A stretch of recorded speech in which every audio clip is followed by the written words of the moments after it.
waaw merci encore une fois ci dalal bi ngeen ma dalal man maa ngi bokk nag ci benn collectif finalement dañoo mujj former collectif parce que man depuis 2022 laa génn ñi génn 2023 également ñoom ñu ngi ci même sort bi ak ñi génn daaw muy 2024 ñun INSEPS ñu ngi koy rattaché Université Cheikh Anta Diop depuis 1994 léegi tous les sortants de l'INSEPS dañ daan génneeg benn diplôme bu ñu naan CAPEPS bu ñu génneeg CAPEPS bi dañ leen di orienté comme professeur d'éducation physique ci lañ leen di affecté ci école yi bu ñu génnee 2 ans après mën nañ déposer seen dossier yi au niveau de la fonction publique te fonction publique daf koy traité ba ñu mën a doon ay fonctionnaires finalement léegi depuis 2017 mu ngi am benn décret boo xam ne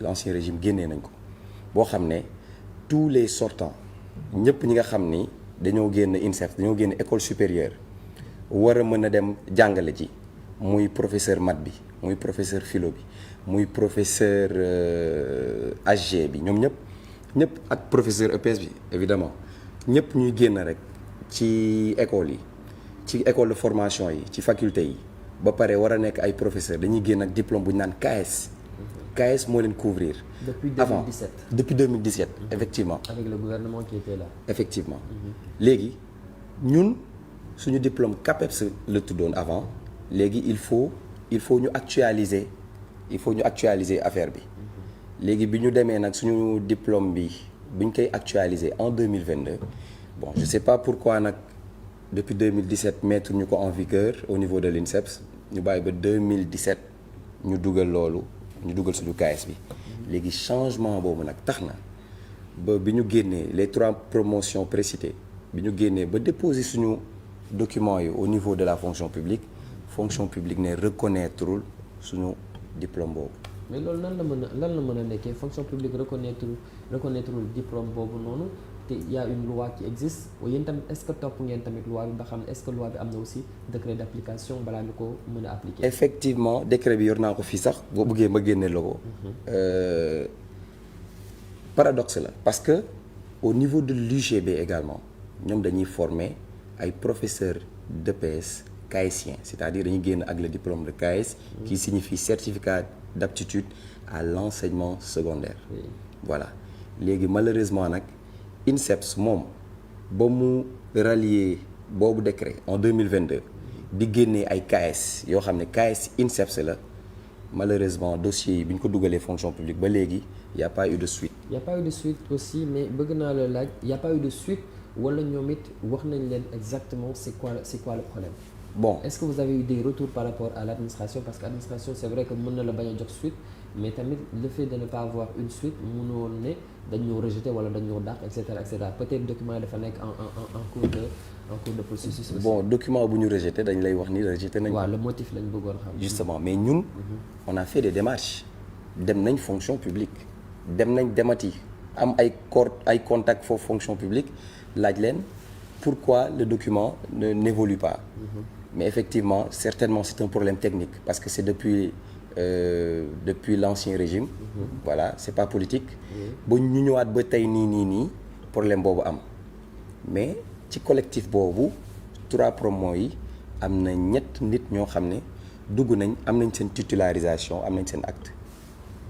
Bon 41e promotion bi ñaata kii lañu.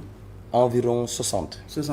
Donc am na 41e. Justement am na 42e. Effectivement 42e formé nañ leen génn nañ wala génn. génn nañ ñëpp génn nañ ba ba éducation nationale jël ñu. tas ñu ci école yi. ba léegi 41e bi moom ñoom la ñu orienté wul fenn. non ñun ñëpp orienté nañ ñu. waaw mais du problème orientation. problème bi insertion à la fonction publique loolu lay problème bi. mais ñun ñëpp ay professeurs d'éducation physique mais su fekkee dañ la orienté kay boobu mën jox naa ne.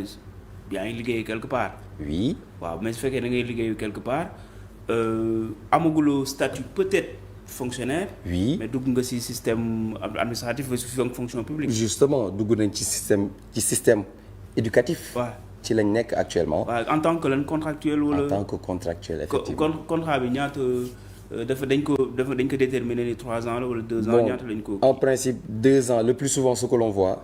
c'est après les 2 ans di nga mën a gis ce document après 1 an de contractualisation. sax da ngay gis ce document da nga koy dugal au niveau des IA. wala nga dem directement déposer ko fonction publique nga gis document bi di évoluer ni muy évoluer parce que am nañ ay groupe WhatsApp yoo xam ne. ci lañ lay envoyer sa projet naa la am nga projet. ce dossier mu ngi fii ba ci étape yu mujj. mais man paradoxe bi moom mooy am na ñoo xamante ne dugg nañ fonction publique et puis même formation bi lañ subir que yéen te yéen duggagoo leen fonction publique. justement alors que yéen naa leen njëkk sax. Non, parce que ñun ñooy premier. Vous avez le même diplôme aussi. Oui, nous avons le même diplôme. Non mais yéen naa leen njëkk. yéen naa leen njëkk ñoom ñu dugg fonction publique. C'est la même promotion. C'est la même 3 promotion. promotions yi. Je précise de l'INSEPS. Parce que UGB également ñoom KS EPS la ñuy dispenser. seen sortant yi. Mais ils n'ont pas ce problème. mais je me pose la question parce que peut-être bon ministère de l'éducation nga xamante ne moom mooy suivre loolu est-ce que. Je me pose la question est-ce que ñoom c'est délibéré pour ñoom ñu def ko ñii dañ leen choisir wala ñii duñ leen choisir yow loo foog ne loolu moom moo tax ba ñu jël ñi bàyyi ñi. Bon je ne sais pas pour être sérieux et bref mais nous sommes retournés à l'INSEPS pour yëgal leen problème bi mais moi je pense que le problème une partie du problème peut se situer à l'INSEPS parce que on ne peut pas faire sortir INSEPS la. Non, une partie du problème. Ok. Une partie du problème mooy maanaam décret bi mënul génn depuis 2017. ñu waroon conformer wu à ce décret. ñu bàyyi ba 2022.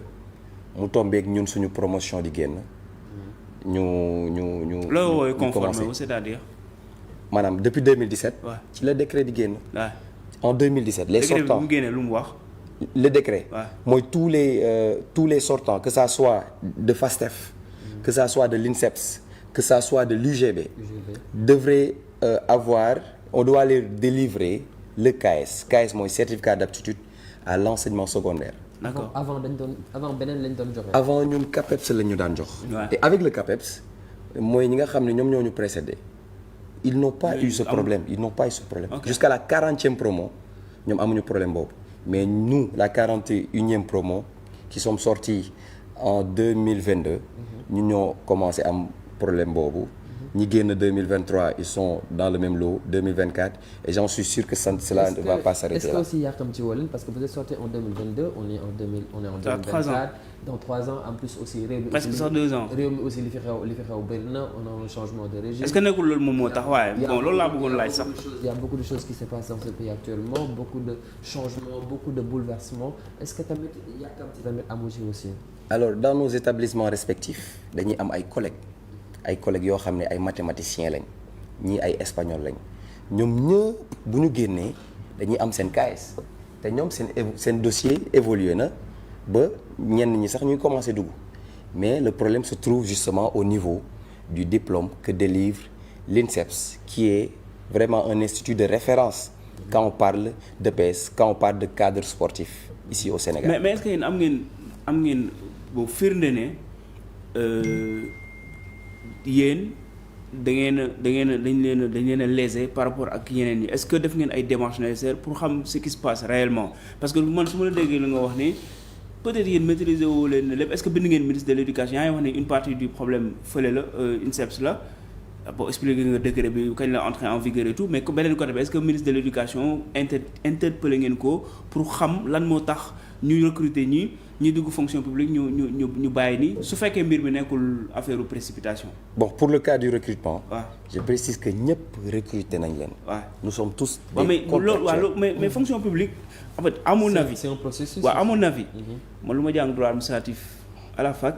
bu fekkee ne comment dire da nga nekkul rek par exemple da nga dugg fonction publique rek après bon yow fonctionnaire nga garantie.